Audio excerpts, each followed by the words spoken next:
बिस्मिल्लाहिर्रहमानिर्रहीम।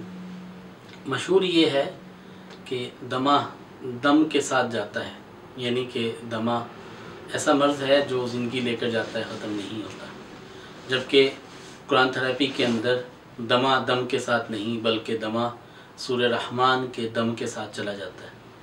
दमा काबिल इलाज मर्ज़ है जिसे अस्थमा कहा जाता है, जिसमें सांस फूलने की शिकायत। इसकी वजह मैदे के अवारिज भी होते हैं, इसकी वजह दिल के पट्टों का कमज़ोर होना भी है, और इसकी वजह साइनसिस का होना भी है, और इसकी वजह पोलन एलर्जी और डस्ट एलर्जी और इसी तरह से खुशबूजात से एलर्जी भी इसकी वजह हो सकती है।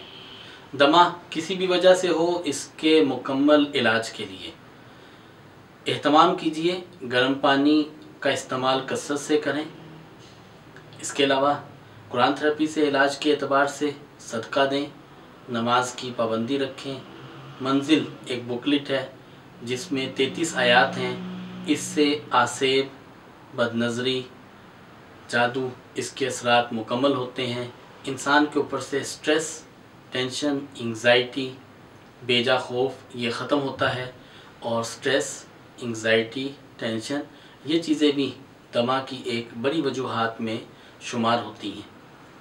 मंजिल के अहतमाम से इन चीज़ों का इलाज होगा और आप इस मर्ज़ से जान छुड़ाने लगेंगे। इसके अलावा सूरह रहमान 3 मरतबा तिलावत की जाए, दम करके पानी पिया जाए और इसे 28 दिन तक कंटिन्यू रखें।